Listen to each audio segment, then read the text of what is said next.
Okay, hello everyone. Marie here from Tech and Learning. Thank you for attending day 2 of our Tech and Learning Virtual Leadership Summit. A special thank you to our sponsors, Guide K-12, Now Focus 5 Analytics, MediaSite, Prezi, Nariva, and Boxlight. I'd like to remind everyone to log into the Conference Hub using the link sent here in your confirmation email. Once you are logged in, you can visit the sponsor booth and the Zoom meeting room, where you can learn about their offerings and book one-to-one meetings. Each visit to the Zoom room earns you 20 entries to our Passport to Prizes, and we will announce a winner at the end of the conference. In the Conference Hub, you could also see your personalized agenda. You can network with today's attendee, and you can access all of the conference resources in the download section. Before we begin, I'd like to cover a few housekeeping items. If you have any questions for the presenters during the session, please submit them through the Zoom chat feature. Please know we capture all questions and our presenters are happy to answer them as time permits. Today's slides and additional resources are available and may be accessed within the Downloads tab in the Conference Hub. We encourage you to download any resources or links that you may find useful. Be sure to use the conference hashtag #TLTechLive in your social media posts. Please join me in welcoming our moderator, Ray Bendisi. Hi, thank you, Marie. Good morning, everyone. Thank you for joining us today. I know there's a lot going on. We appreciate everyone that's here. Just as you saw, this is new learning models, and we want this to be interactive. It's a small group discussion. Want to talk? Feel free, either to jump in or post questions in the chat, which you'll see that Donna has already posted some of the links for stuff for the session, for Jamboard, that type of stuff, so it's available for you. I'm again glad that you're here, and I will hand it off to Donna, and she can take away. All right, well, thank you, Ray. Thank you, Marie. It's exciting to be here today. We're a small group, but a mighty group. I already see your videos, you're sharing videos, so that was going to be my opening remark, that this is a great opportunity to unmute your mic and talk and share your camera. So I appreciate that. I have a little tiny warm up, which is look around your workstation or where you are and grab some kind of awkward, strange object that you just have nearby. And this is just a fun way to give us the creative mode, get our creative thinking going. All right, awesome. I have a unicorn. Okay, Ray, I got it. What is that? You're gonna have to hold it in front of you with the green screen. That's okay. My son made this. It was Salvador Dali inspired art. So. Oh wow, that's amazing. How about you, Elzan? Yeah, you can unmute. You're on mute. Yeah. Right, so this is a hook for carrying all the load a mother has when she has a baby, all the bags. So it goes into there and it hooks onto the handle of the pushchair. Oh, that's awesome. I don't use it for that, but I always have bags of things. That's great. And you can pass it on. Who hasn't? We'll just pass it on to Clint. Clint?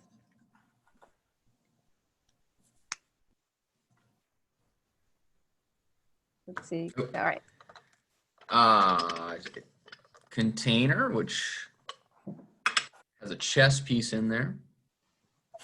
Friendly reminder to me to always focus on your purpose. What's your goal? Your focus that you should be taking a look at. That's awesome. Thank you. I know we all have inspiration in our workplaces, and I have this little unicorn that my daughter gave me. It's actually a Lego. It can work on Lego things. So I always like to bring a little fun into things. So that's just one warm up to get started. But I wanted to start with a warm up because when we talk about new learning models, we're really talking about ways to engage students, adults, parents, coming up with some really delightful moments. And there's nothing like connecting with people to get started. So I wanted to just focus on that human aspect Another activity I learned this morning, I'll just tell you about it, is to get started with a Zoom meeting. Ask everyone to turn their cameras off, and then they turn their cameras on when what you're saying matches their condition. So I could say, turn your cameras on if it's sunny where you are. You could turn your cameras on. Turn your cameras on if you have just Googled somebody who's at this summit. That would be another one. Turn your camera on if you're looking forward to the weekend. So that's just that was something I learned this morning. I thought that's a great one. I'll use that at some point. So it's really important when we talk about changing the way we're doing things to think about how we're affecting people and how it feels for them. So I wanted to start with that. So I'm going to give you an overview of human-centered service design and how we can apply that to the situation that we're in right now with these challenging times and school reopenings. So I will share my screen just to go ahead and give you this slide presentation. And I do have the links that I've placed in the chat. So go ahead and share that screen for you. Can everybody see that? One nice thing about Zoom is you can resize your screen so you can see everybody as well as the slide deck. So please unmute, ask questions, because this is interactive and we're going to go into Jamboard and do a little bit of brainstorming about some of the challenges we might be facing with school reopening and looking at some templates to help you get started with redesigning some of the services and programs you have. I have always worked in education up until about, a year ago. So I worked in Richland School District 2 in Columbia, South Carolina. I've attended lots of tech and learning summits as technology integration director, as well as then moving into innovation program design. So I've worked with lots of different teams of people trying to implement new services and programs in the school district. Rolled out massive one-to-one computing in 2012. It seems like forever ago, for 27,000 students. And so my husband and I moved to Florida so we could be a little bit warmer, and I've been doing some work with school districts. And it was really just my experience over the last 5 months has been crazy, because I've been working with teachers at a distance now who are all of a sudden teaching remotely. And I've been teaching with IDOU as a teaching team member. So I've been doing remote teaching for this past year. And I really have a lot of empathy for teachers who have been put into this situation where they had to learn all these new tools and managing multiple monitors. And I got my green screen today, just all the things that you have to do to transition. And so I've probably had 2,000 teachers on different trainings over the last several months or more with a number of different school districts. So I'm hearing lots of things, and I know this has been an opportunity for all of you to hear how other districts are approaching the reopening and getting started with remote learning for the school year. So that's just a little background, and these are challenging times. And as a designer and someone who's been working with innovation programs and design thinking over the last 10 years, this is an opportunity for us to take the best of what we have and redesign for the future, and not just for the emergency situations that we've had. And it's really about creating, this positive change that sticks using this service design process. So coming up with some new ways of doing things. We use human-centered service design. Is really about empathy, defining a problem, coming up with lots of ideas for that, new program, and then prototyping and testing. And so always starting with version 1.0 and then working on up to other versions. This was the start of our Maker Learning program in Richland too, and you can see we made something, and it stuck because we thought about having really just a whole different type of program, and just we were able to really get into the spirit of it. So in chat, this is our warm-up for you to think about a service that you've received, like a place that you've gone, you've shopped or traveled, restaurants. Think back to several months ago when you were out and about, and you received excellent service. What made it special and how did you feel? So if you can use the chat for that, to just, and you may have to hunt for the menu, but hopefully you can find it in the top right or in the bottom. So use chat.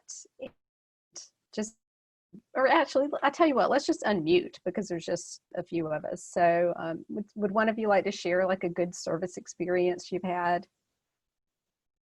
Just unmute your mic. Right, Clint. I start. Okay.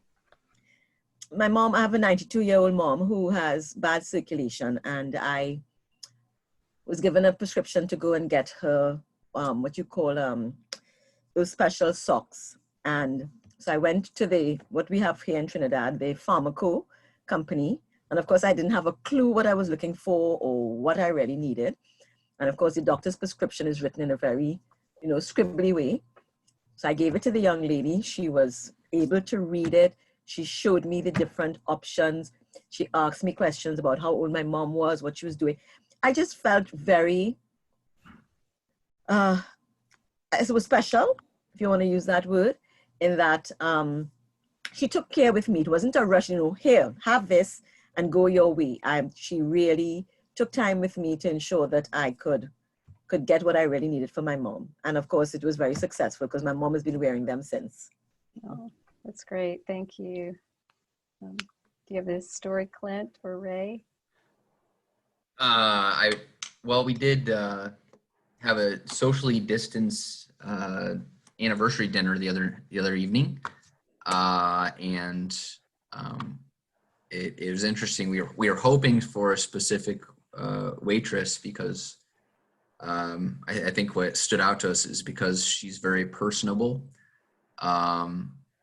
And we didn't get that waitress. We got another waitress that did an excellent job of serving. But that's something that my wife and I both stood back like. She did an excellent job and did her job the way it's supposed to be done, without a doubt. But our other waitress that we've had previously, she's just so personable. You can have a conversation. When she comes over to your table, you're kind of like, oh, what's she gonna say to us? What comment or what have you. So I guess just the same thing as you do in a classroom or in any walk of life, just forming relationships and with one another. That's great. Yeah, you've both touched on one of the important design themes, which is relationships and good service is invisible. Ray, did you have a example? Oh, I was just thinking, I recently moved to a new home here about, at the beginning of July. And I was thinking about, when you're doing that, there's so many like utility companies to call and, turn services on and turn services off and transfer things. And I was just thinking, there was one company actually in the town I'm in, you have to coordinate or have your trash removal service come in. And the person I talked to there couldn't have been any nicer, and she was so helpful. And I was just thinking, you get a couple of, as I'm sure everyone's aware, when you talk to certain utility companies, it can be a little bit challenging, especially turning off services. Some people don't want to let you go, even though you're moving, you don't need the service anymore. So it was great. This person was very, very friendly and engaging and just didn't make me feel stupid. So that was great. Yeah, that's awesome. And I just have a photo of my birthday. We went out and the service was so amazing. We got a local special and this was my dessert. I didn't ask for it and it just came with that extra flair. And I think that's what good service is about for our students, for our parents, that people have these moments of feeling special and it's seamless. They don't feel like they're jumping through lots of hoops, that they're having to cut lots of red tape. And so I just wanted you to kind of have that feeling as we move forward with what service design is.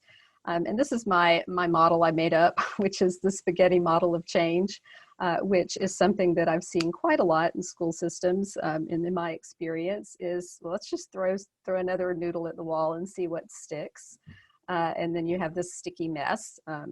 This is Shel Silverstein, and I've always appreciated just this idea that, you know, we have a program like getting kids to school on a bus, and we just add a different form each time or a different route, or, you know, we just continue sometimes to layer onto what we have.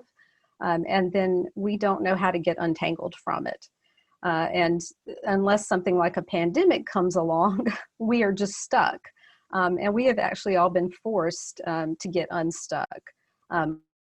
Jeffers has a book called About Being Unstuck. It's a children's book. But the idea is that something got caught, a kite got caught in the tree, and then they started throwing other things into the tree, right, to try to get the kite down. And before you know it, you're just overwhelmed with all the forms, procedures, things that you've thrown at the system. And you've got people who are in charge of different things, and then something like this happens, and everybody's role is changing, right? There's no way to stay in your silo anymore. If you ran the bus route, well, now you've got the state telling you what to do, and you've got so many different regulations. Same thing with cafeteria services or teachers. You know, teachers, they had a lot of autonomy in the classroom, and now all of a sudden there's so many different, you know, resources they have to use. You have to use Google Classroom, but, you know, we've really put people in a situation where we need to think about how to get unstuck and move forward. So sticky problems in school systems, which I already mentioned, are, you know, all kinds of things, working, you know, helping our English language learners to feel welcome at school, so that the parents feel like they can come to school or communicate with people. Those state mandates for achievement, the homebound experience, which from now on we'll have lots of students who are at home. So how do we serve those students? Who are the people who serve those students? So everything in our school systems has been really organized and structured, probably through departments and different roles and responsibilities. So my challenge for you right now is, I did create this Jamboard. So I do have the link in chat. And on the slide 1 is to just create sticky notes, and let's brainstorm some additional problems that we have with reopening. What are some of the, you know, sticky problems that you have right now? And we'll choose one of those, and I'll show you how we'll use the service design process to redesign that service. So this is step 1, to just go into that Jamboard, and let's start looking at how we can, you know, think of some services. Can you get into the Jamboard okay? Right, I'm gonna go ahead and just stop for just a second. So we'll pull up I'll put the link in one more time into the chat. Okay, you're there.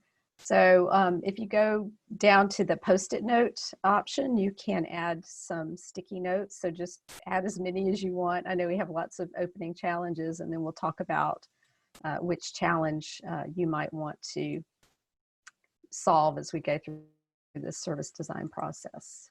And I'm going to pull it up. And just as you're getting in there, I think, okay, so it's right below the arrow on your toolbar on the left is the sticky note. So you can just brainstorm some of your reopening challenges right now.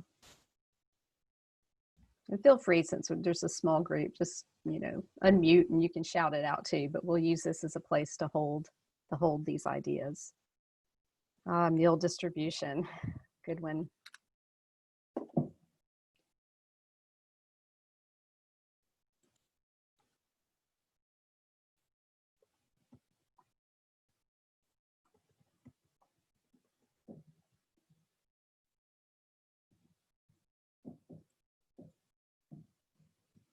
And you should be able to move your Post-it notes around.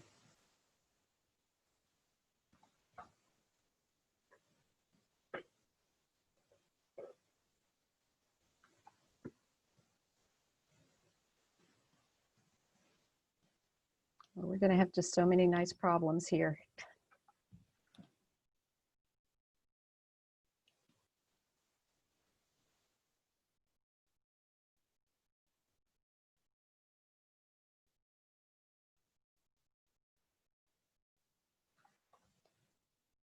And while you're typing, would somebody like to just unmute and say, like, what is your biggest problem right now that you're trying to solve for, your biggest service challenge?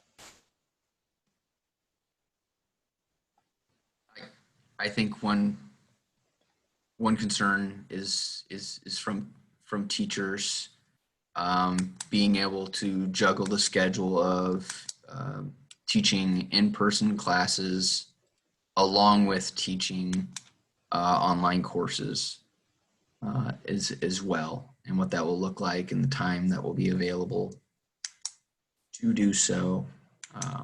Yeah, I think obviously a lot of schools that are having in-person and online are going to run into that issue.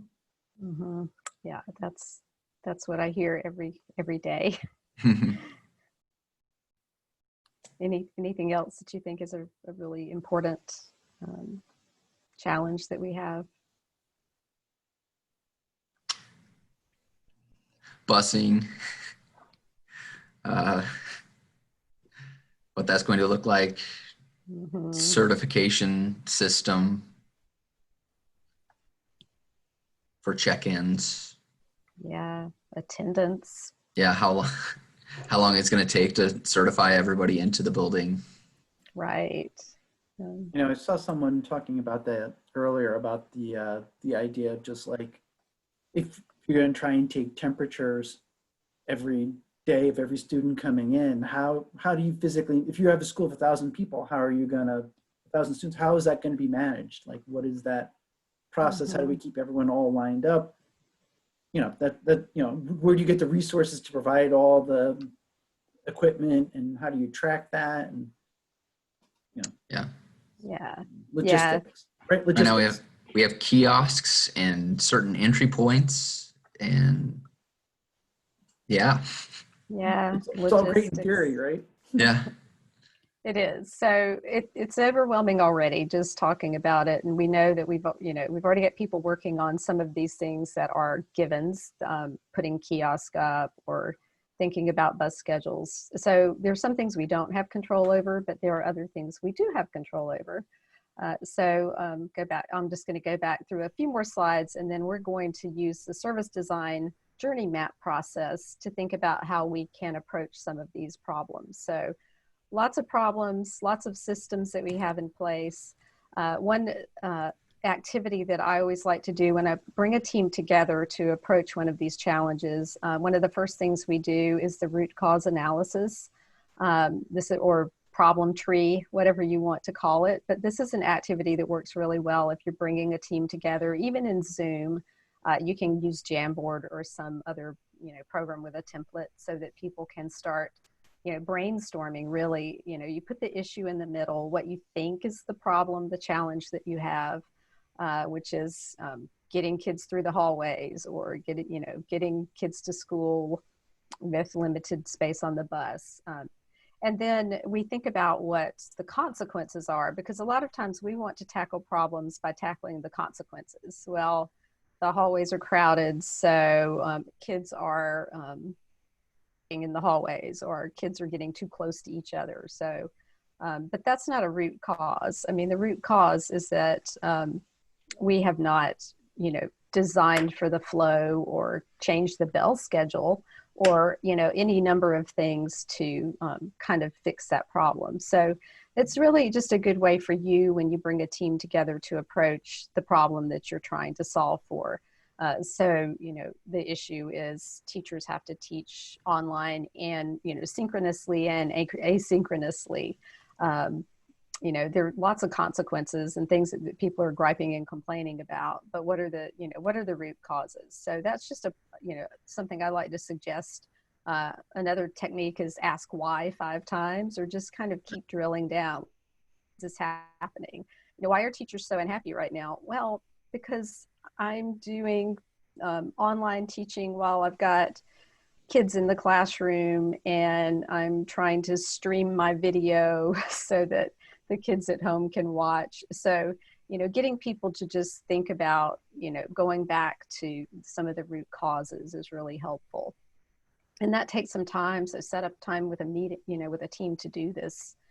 And then the service design toolkit process is where I think you're going to have a lot of fast forward motion. You're going to be able to start making moves forward with designing services that are going to work in this new environment. And the service design process, this particular toolkit that I'm going to share comes from NC State. They actually use the service design process in a lot of locations. They have a Hunt library that's the most innovative library I've ever been in. And they have tools on their website. So I wanted to point you in the direction of some of their tools, which include personas overview, like looking at the needs, like who are the people that we're designing for?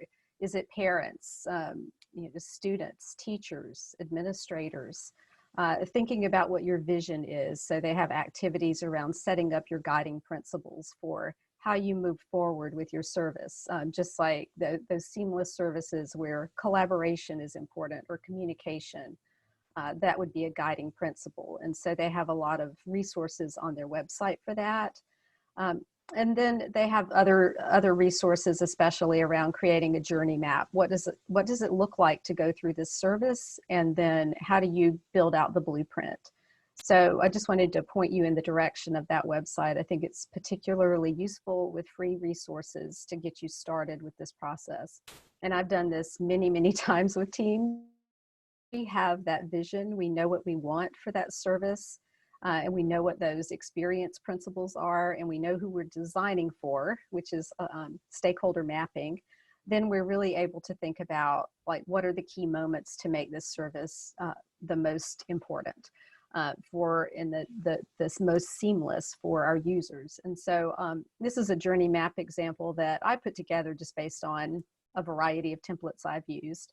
But we like to think about what the challenge is, what's the service that we're trying to redesign, and then pre-service, what are the key moments?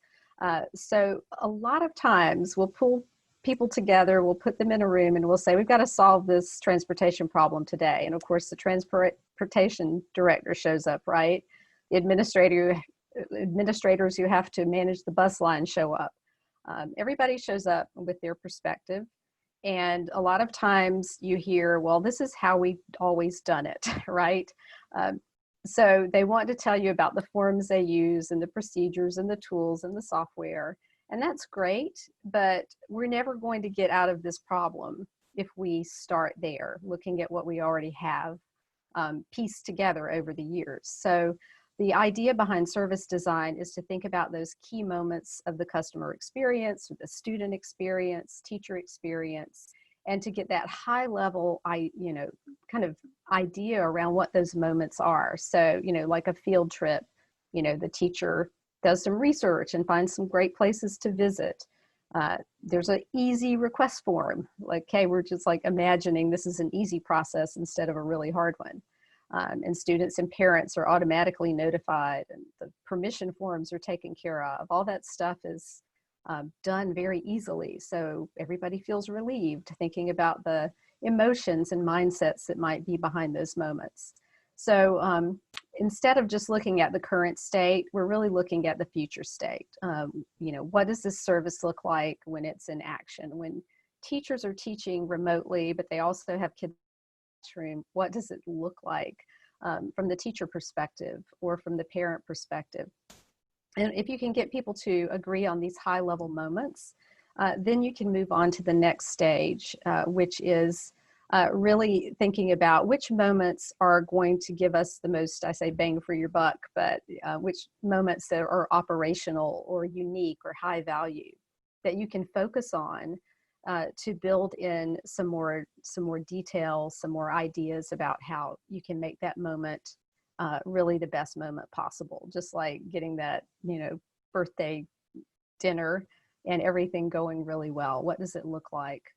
And also, I'll use my example right now. Starbucks, right? When we would go to Starbucks back in the day and pick out our coffee. There's so many great moments. Like, they write your name on the cup and you have a menu to choose from, and there's cool places to sit. But if you think about that, that's all front stage. Thinking about service design as front stage and backstage.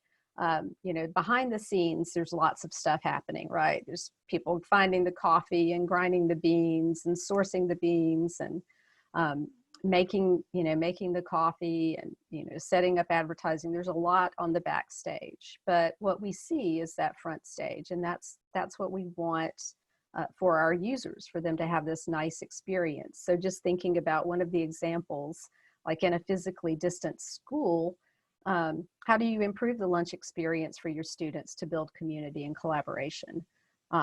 If they're eating in their little cubicle at their desk, you know, that's sad, right? They're not going down to the cafeteria and chatting with their friends, or, you know, having all those opportunities they had before. So this is really a new service. Like, kids are eating in a different way than they were before. How do we still bring community and collaboration? So that might be one of the problems that we could tackle with service design. Thinking about, you know, given circumstances, maybe you are physically distant, but how can we connect students socially during these important meal times for social emotional needs? So that's just one example of something you could tackle with your team and come up with something that you're not going to solve the problem of everybody sitting, you know, needing to be physically distant, but you can solve the problem for those social emotional needs. And so hands-on with service design, we've already been in the Jamboard and brainstormed a few things. So I think we're going to go to slide 2 in the Jamboard. And in slide 2, what I'd like you to do is let's pick one of these problems. We're not going to pick all the problems. We're just going to be on this group 1 slide. So let's choose a problem. Who wants to choose a challenge for us to design? And then what we'll do is put Post-it notes to think about the key moments of this journey. Anybody have a challenge you want to tackle here as a team?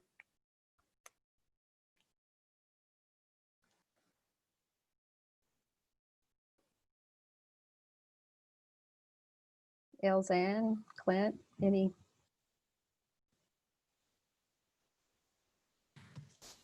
Mine was kind of higher education, because I'm at a university, so mine was practicum. I don't know if you all would want to do that. What is practicum going to be like? Because usually we're off to the schools, sitting in on classes, looking in on teachers teach their classes over about a 5-week period. So we're really challenged. I put it because we've been brainstorming as a faculty, and I don't know if we're getting any further ahead. So I thought it was a good one to put out. So maybe someone will have some great ideas for me. I like the practicum. We all need those teachers too, to learn how to be teachers so they can come and get jobs. Did you have any other, is that good? Can we work with practicum as for this example? I always say if I don't know enough about it, that's great, because then I don't have too many assumptions that I bring to it. So what would be like a good pre-service moment? Use your Post-its, which is right below the arrow, and let's just start filling in some Post-it notes of what this experience would be like for practicum teachers who can't actually maybe go into the school. Is that correct, Elzan? Yes. And you can talk it out as we create the Post-its, but just go ahead and create some Post-its. I'm just going to guess at a few ideas. Okay, I need 2. And you can just, 2 of it. yeah, add some There we sticky go. notes. Okay. Perfect. Okay, love it.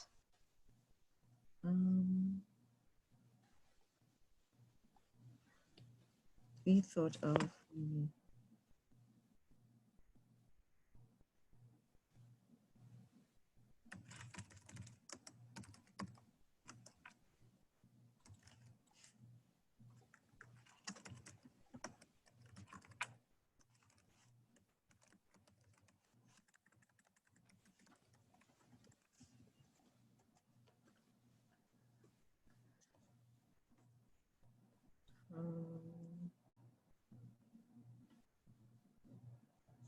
mine didn't go. Yeah, and you can just move things around. Yeah. Okay, let me just.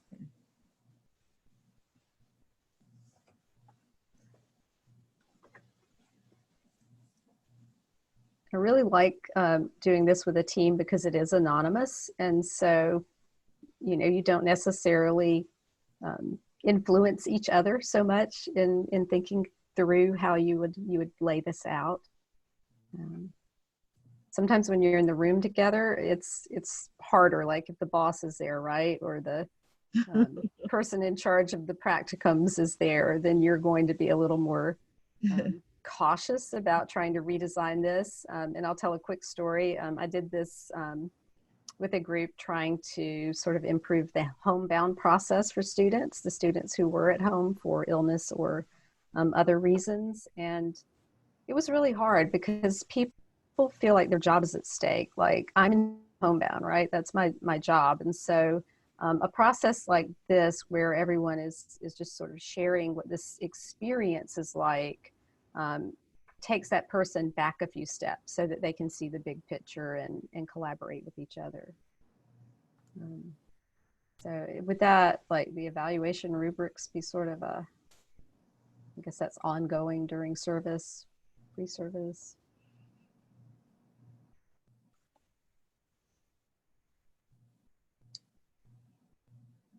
Pre-service, in-house, recording.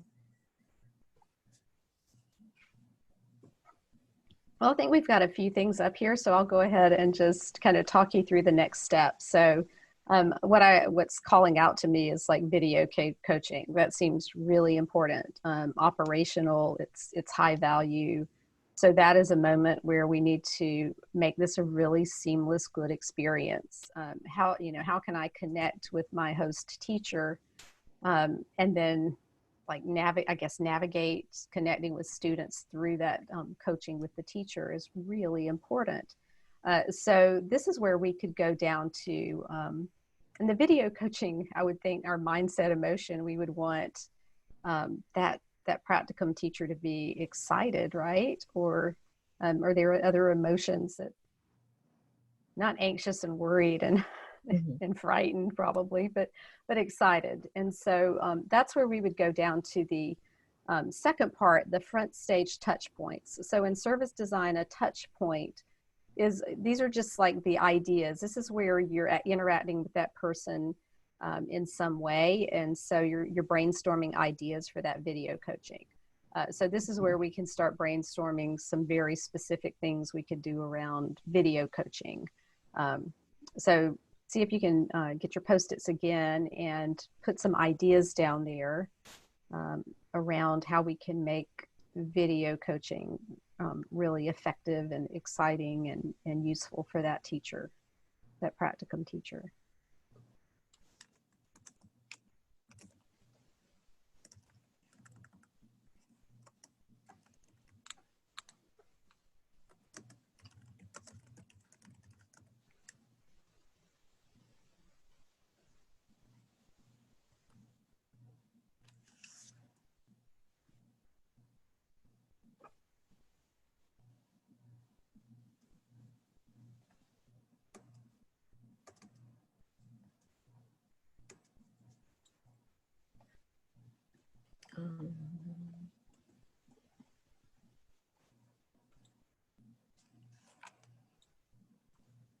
You can just, and these will just kind of drag down in that second part of the template.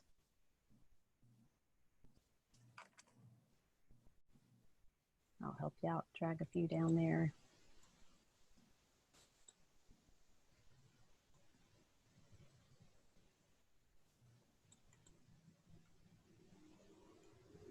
They don't all fit in the little box. So in real life, when we do this, we have a long wall sometimes with Post-its all over the place. But for this particular video coaching moment, we can just start to think about, brainstorm some ideas. So, modeling is really important.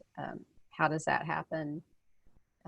I was just thinking of like how to make that practicum teacher feel connected to the students. Maybe the students could create a welcome video.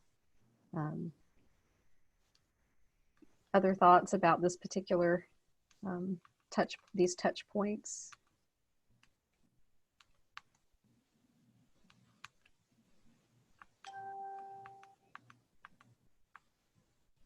Are we good? Are we thumbs up? Yep. All right. So that is that part of the blueprint. And what I'll do now is just I want to show you like how this would play out when you have more time. So I really suggest, you know, definitely having a call with your team, thinking about what your goals for the service are, and going through this brainstorming process. What are the key touch points? All right, what are these key moments, you know, the headlines of how this experience plays out, and then what are some ideas for making it happen? So that is the first stage of it. And then those are those front stage interactions. And then we do have all this backstage stuff, okay? This is where this process is great for education, because we fall apart a project plan if we don't have a checklist for things to do. So this is where we can start thinking about, okay, what are the backstage systems, tools, supports, people that we need to put this into motion? And then from there, you can have an action plan to bring those people together if there are additional people to really design this out a little bit better. So now we know we have to have video coaching. We never thought about that before for these practicum teachers. So, and don't tell your teachers about this. They're gonna think, oh, one more thing. But it's true. Everything that we're doing right now has to really be redesigned in some way. And so thinking about the high touch areas that will make the most difference for this experience is important. So that's where you can do the action plan and build that out. And so this process can take some time, because you're going to discover, oh, we don't really have a video platform that we've adopted for videotaping model lessons or something. So that may be something you might have to talk with the tech department and identify resources. So that's a quick overview. I've got lots of resources I'm going to share. Best practices are always just, talk to teachers, parents, students, interviews, observations. And I know everybody's doing surveys right now, but just even those one-on-one calls to really get down to what the fears are, how people are feeling about different things, especially like how do I teach synchronously and asynchronously to 3 different groups of kids at the same time. That's a hard one. Think about building a cross-functional team you can bring together via Zoom or Google Meet, and just talking through this process, what your goals and visions are, the things that you have control over, and then thinking about creating a journey map, and then focusing on those key moments of the service delivery. I've got that blueprint. You're welcome to use that as a template. I've just pulled from a variety of different service blueprints. The Learning Space Toolkit has some great resources that you can use. And then a couple of my favorite books. This is Service Design Doing, has just a lot of activities that you can just plug and play when you have a call with your team to think about stakeholder mapping. Who are the people we need to pay attention to with this particular service? And then finally, a book that I really love, Chris Risden and Patrick Quattlebaum have a book called Orchestrating Experiences, Collaborative Design for Complexity. Each chapter, you can just take different, it's like a facilitator guide almost, and you can just take different chapters of that and use the activities to redesign some of these services. So I think and I wanted to give you a chance to just share any final closing thoughts on this process and how it might, how you might want to use it going forward. And so I'll open the floor for that, and then we'll close.